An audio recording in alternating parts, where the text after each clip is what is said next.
So my name is Monica Eaton-Cardone. I'm the co-founder of Global Risk Technologies, which is the technology behind Chargebacks 911, as well as intelligent source detection and affiliate fraud shield.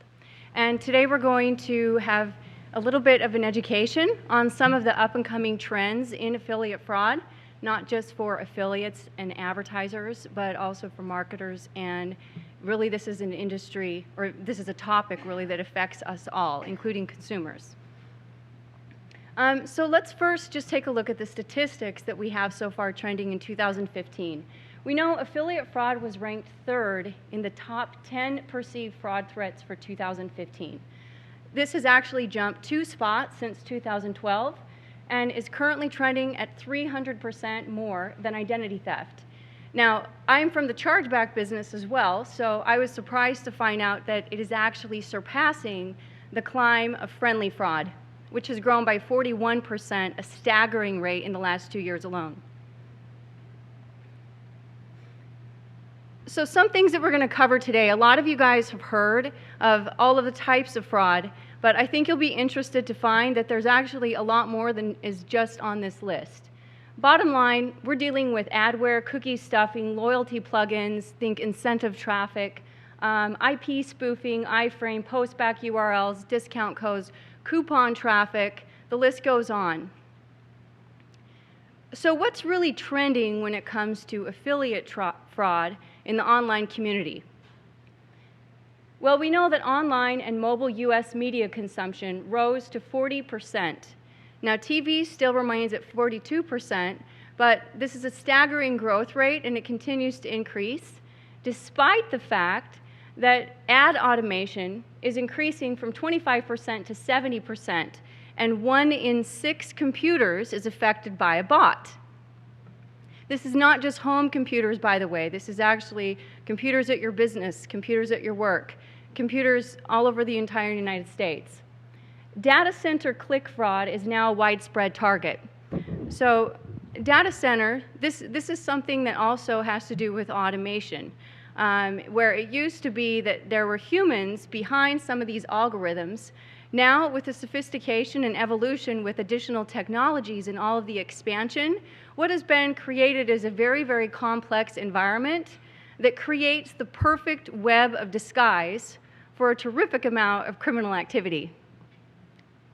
Cookie stuffing criminals are finally put behind bars. Cookie stuffing has been a black hat operation that it's been termed by many as something that is, it's borderline, it's really pushing the envelope, but it's interesting to see that after $28 million in click fraud from cookie stuffing, finally, some of these large brand names are taking action.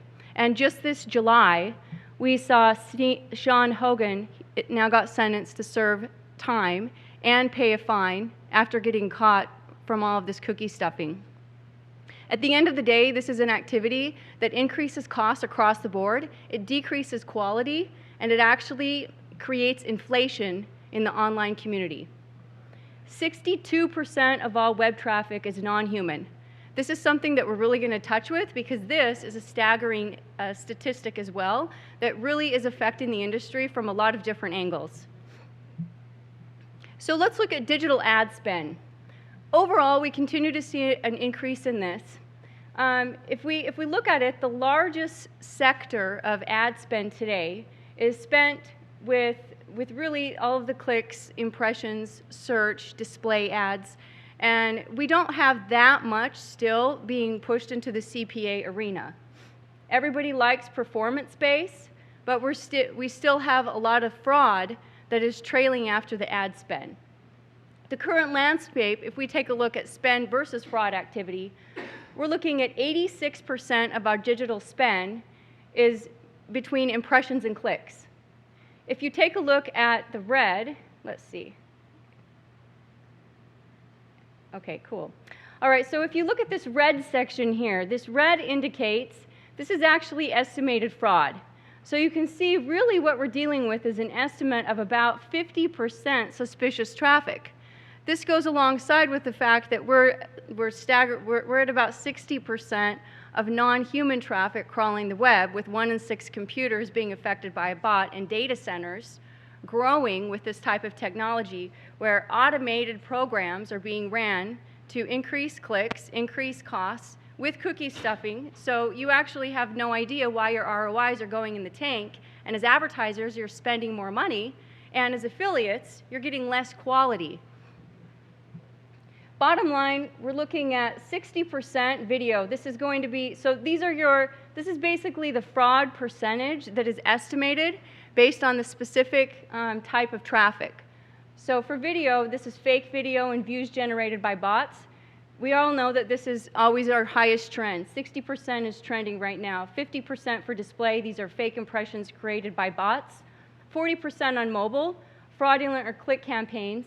Mobile is growing heavily. We aren't seeing, the fraud increasing on mobile is a little bit different. We're going to get to that in a minute. And 30% search. This is click fraud on search ads. The real problem, though, is that spending is not helping. So what we're seeing, if you're an advertiser or even an affiliate, is that advertisers are experiencing higher costs and increased risks. And as a result, they consider, you know what, I'm going to spend a little bit more to get higher quality traffic. Well, unfortunately, it's not panning out.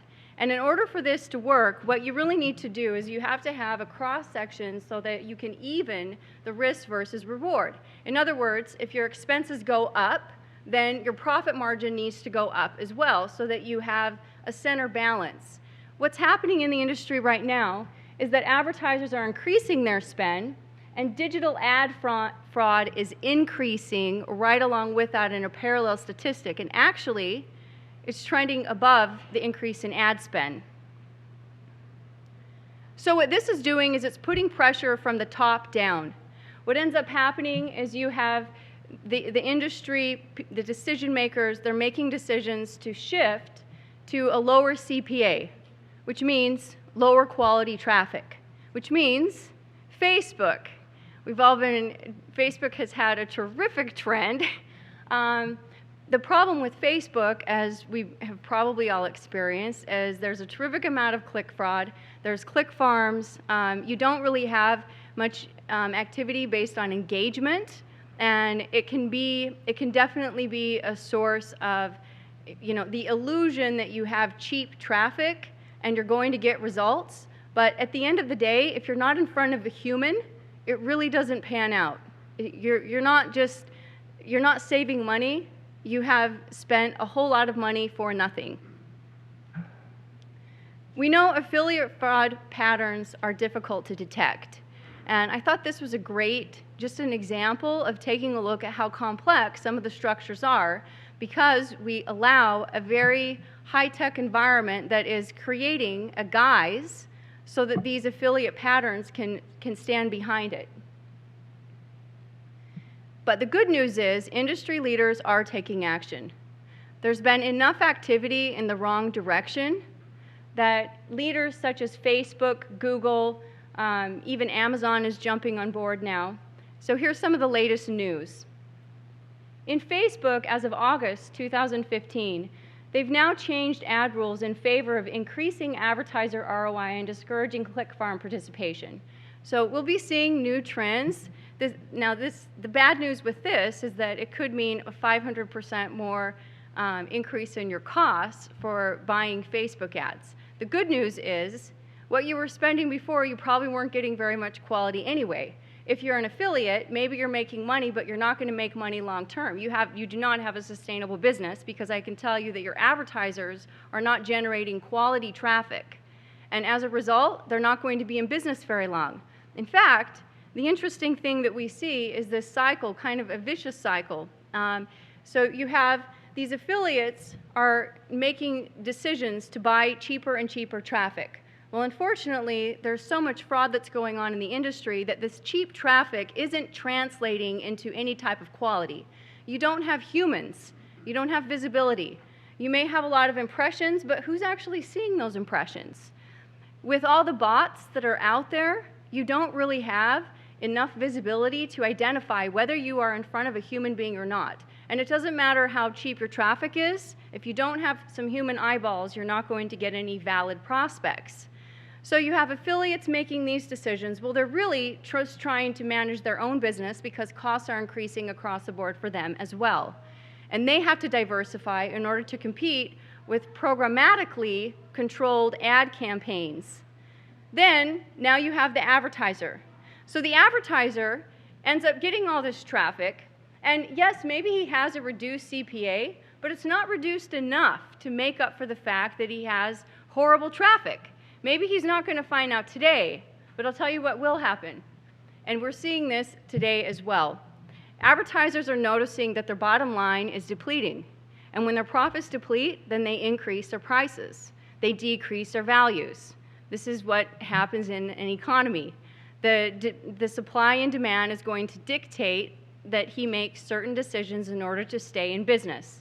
The problem here is that he doesn't have a sustainable business, because having a business that depends on this type of affiliate marketing model is a broken, it's not really a broken model, but what it is it's a broken formula. We're approaching the wrong target, so we get the wrong solution, and as a result, you don't solve anything. What ends up happening is we have more and more advertisers are moving to become affiliate marketers themselves. Well, the funny thing about that, so an advertiser is going to become an affiliate marketer now, he is going to engage in the same problem that the affiliate marketer is dealing with himself. There's a lot of click fraud going out. It may not be the affiliate that is a scam artist. There's so much automation behind the scenes, and he's unable to identify it. He's actually a victim as well as the advertiser. Now, the only thing that has changed is that now they are in bed together, so they have the same enemies, but they still have no visibility. So the real question is, what kind of policies are needed to change this type of behavior?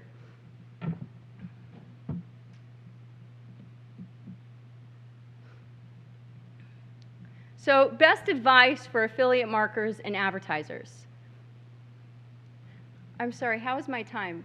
Good? Okay, perfect. So, firstly, don't assume lower costs will make up for fraud. Why waste your budget? Second, focus on human whitelisting techniques more than blacklisting botnet techniques. Study trends. So let me give you an example of this. Let's say we work with a lot of merchants that their first culprit for everything, or their first individual that they want to blame for every problem is it must be affiliate fraud. The sad thing is, you know what? Oftentimes that is the case. Unfortunately, I bet the affiliate really doesn't even know that they're committing fraud, because they're actually not the ones that are benefiting from it. See, there's all these layers, and so they're not the ones that are benefiting. Another guy thinks that he's benefiting. He's not the one. There's another guy. So there's so many different layers. So bottom line, you can focus all of your efforts on trying to blacklist and find out all of the bad customers and remove them from buying on your website. Or, here's a smarter idea, you can actually focus on whitelisting. So whitelisting is another word for basically just getting to know your customers. For example, let's say that I have a website and all of my customers look just like Martha Stewart. Well, then I notice that Howard Stern starts showing up.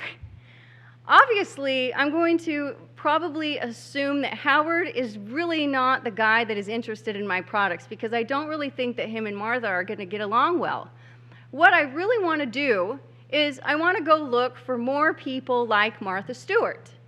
So, like with Facebook ads, instead of placing ads where you have a very wide demographic and you have not narrowed your target, i.e. you're getting cheaper ads, instead look at spending a little bit more and actually narrow your target, make it more channeled, make it more individualized, and really know your customers. At the end of the day, a more narrow target is not an attractive target for programmatically engineered bots. What they go after is a wide target that will take anyone. But narrow targets that are very well defined, that say, this is my demographic, I want every lady that's named Martha Stewart. Okay, fine, maybe not the name, but you know what? She needs to do all these different things. She needs to visit all these different sites. Here's her demographic. Here's all the details around her. Now I have a narrowed target. Now, I'm probably not going to be that attractive to some of these bot programs that would definitely cannibalize my activity if I had a wider view. This is a technique that is being used and drilled in. Facebook is actually taking a look at this, and they're a huge promoter right now of whitelisting tactics. And this is one of the reasons why they've decided to crack down on the way and actually rewrite the way that their ad campaigns are running so that they can really help channel all of the networks and all of these affiliate marketers so that they make better decisions naturally. Operate in layers. Evolving technology is complex. It requires multiple forensic angles. So, for example, a lot of people don't take the time, you write a few algorithms, you get a different program, you start analyzing things, and you assume, this particular program, it has all of these rules, now it's going to work like clockwork because it worked last month. Right? Wrong. We are in the age of the internet, and if you think of how many times you have to change your ad out, like change your colors, look at what your competitor is doing, this is a continuously evolving spectrum. It's not logical to consider that any rule that you had that was working to help detect fraud and prevent your costs from increasing without results, or decreasing conversions or increasing conversions, is going to be consistent. In order to make sure that that is an appropriate target and that it's a correct KPI, then you need to continue to test it, establish controls, and evolve different layers and different views. So for example, just like that picture that I showed you before, there's 100 different ways to look at that picture. You could look at it and see a box. You could look at it and see gray squares. You could probably look at it through a different set of glasses and see a circle. You could see different colors. All of these strategies are effective strategies for helping you to detect affiliate fraud. And not just affiliate fraud, but also click fraud, different types of activities that may be automatically engineered that sometimes don't come under the same terms of affiliate fraud. It's still the same thing, but it's just under a different guise. Monitor your analytics. This means simple things that we all know, but none of us always remember to do it. These are bounce rates, dwell time, pages per visit. If you think of all the different strategies that you have, heat sensors, there's a lot of different technologies that are out there that have been evolving around different strategies, different tactics, new engineering philosophies around how to identify patterns for strange behavior. I want to be able to know the second that Howard Stern walks up to my website because I have only Martha Stewart's here. And the minute that he starts walking different, I'm going to shut the door. Now I know, you know what? There was probably 100 Howard Sterns right out there, and maybe I would have let them in, but maybe they were sitting over in India, and they weren't really Howard Stern, they were somebody else. And I can't depend on just being able to anticipate that they would turn into chargebacks if I was an advertiser. They may not turn into chargebacks. The industry is getting, criminals today have to be smart, cagey, and they have a significant amount of complexities to work around. Technology actually works in their favor. Unfortunately, the rest of us have to focus on staying ahead. Blacklist fraudulent websites, but don't relax. This doesn't resolve fake traffic. So a lot of technical departments, in fact, our own forensic department, if you asked any of our guys in that department, they would say, well, you know what, Monica, we've already solved all the problems. We have this whole list. Here's an algorithm. What we're going to do is we scrape all of these different IP addresses, and we know exactly what are negative sites, and it's on autopilot. This is going to save everything. I said, okay, good. So now what can you do that is better? Because it saved everything right this minute. But tomorrow, the reason why criminals are ahead of this game is because they actually don't believe that it's good enough right this minute. They wait for the rest of us, the rest of society, to get complacent and say, okay, it's good enough. Let's trust that this is going to work. And they just wait for that trust to take place. So bottom line, you can't relax. You have to realize there's always something better, there's always something more ingenious, there's always different ways of being able to morph some of the technology that is going on, and with all the different technologies in place, that creates additional opportunities for fraud, not less. Stay one step ahead. Bottom line, this is your very best strategy. No matter how low your cost was, if no human saw it, it was too expensive. So on the flip side to this, just back on some of the analytics and thinking about common sense logic, when it comes to being able to predict affiliate fraud, coming up with policies in your own individual companies or for different clients of yours, really the best policy is a common sense policy. This is using old-fashioned logic to solve puzzles. That's really what we're doing here. If you have something that is not working, if you have something that doesn't fit the mold and doesn't fit a pattern, if it seems too good to be true, it probably is. If your site starts converting at 20% and previously it was at 2%, you can probably bet that you have some click farm activity going on. Don't be subject to look the other way or tempted to look the other way.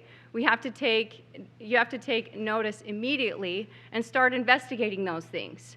And we can't forget, with all the different automation that has gone on in society, most of us forget that on the other end of that computer, our real target is a live human being. It's not another computer. It's a live person that speaks, that breathes, that has emotions, that can talk.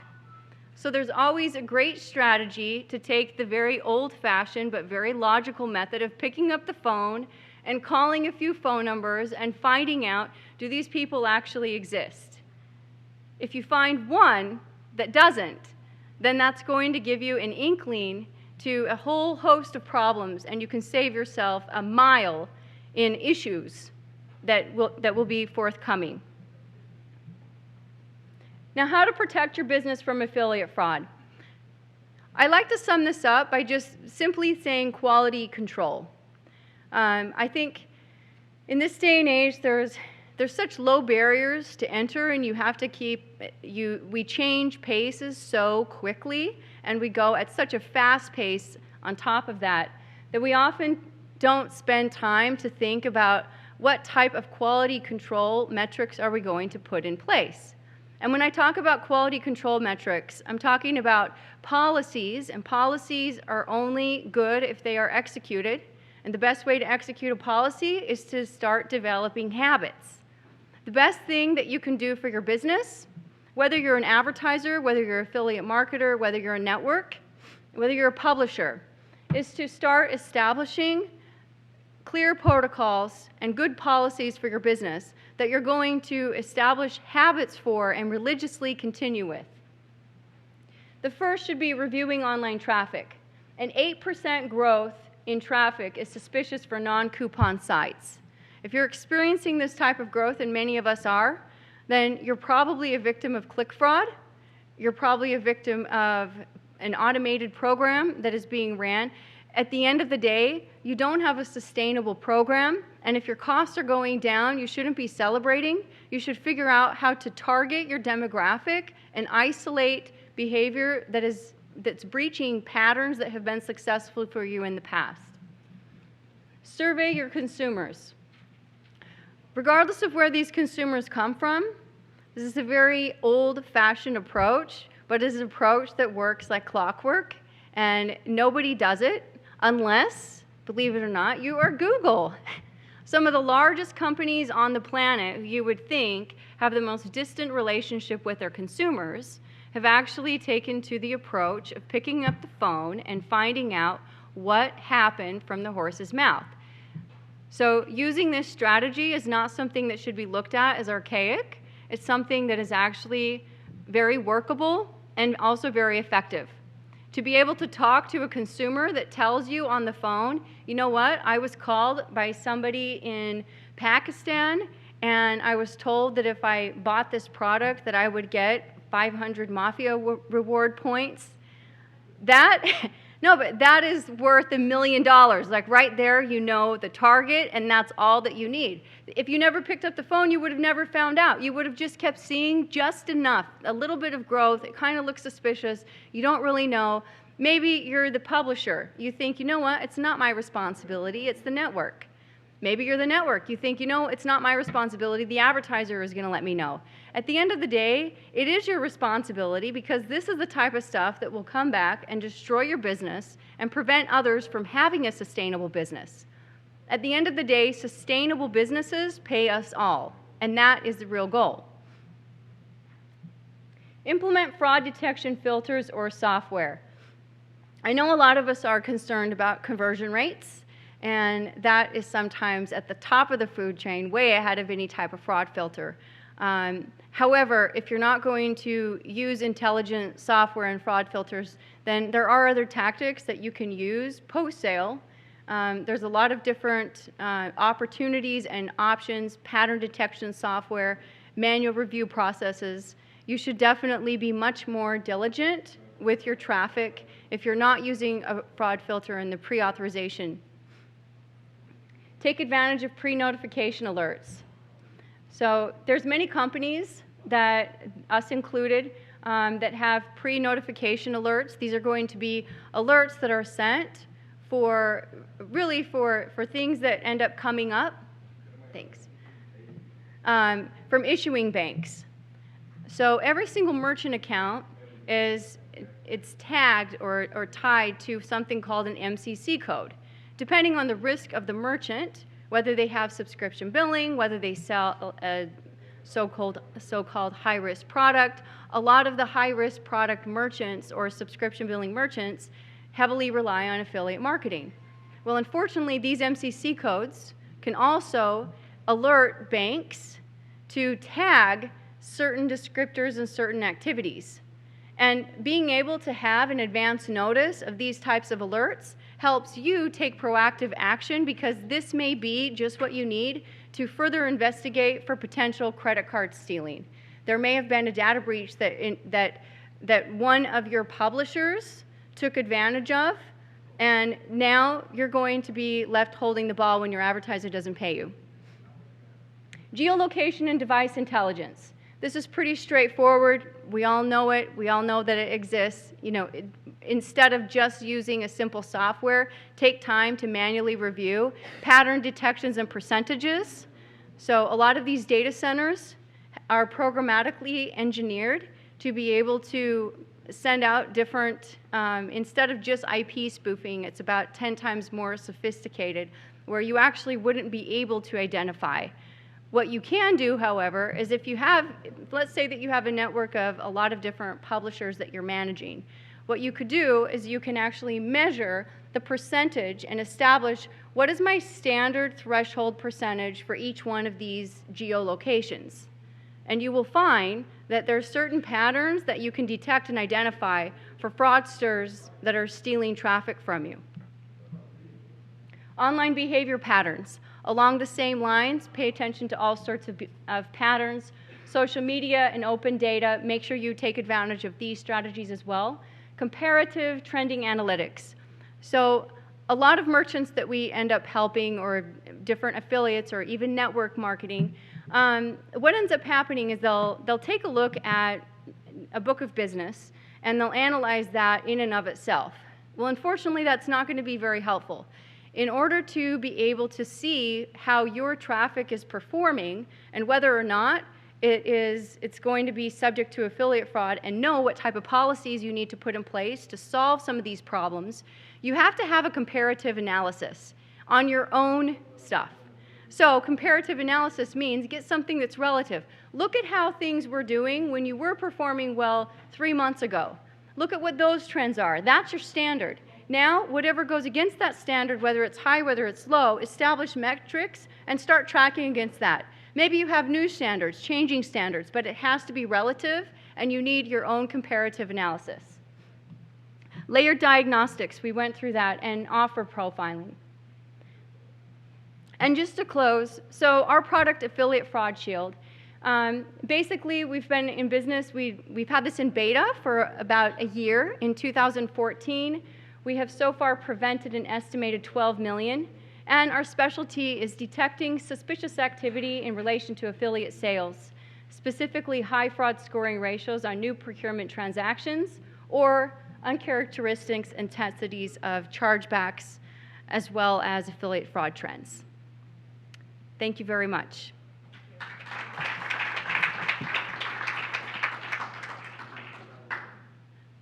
Do we have a couple minutes? Probably not. I think we're good. Any questions? Uh-huh.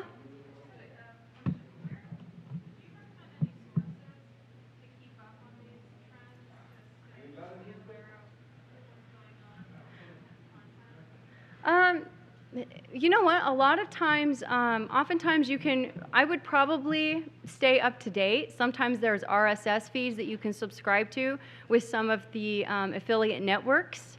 But I'd also keep tabs on just companies like Facebook and Google.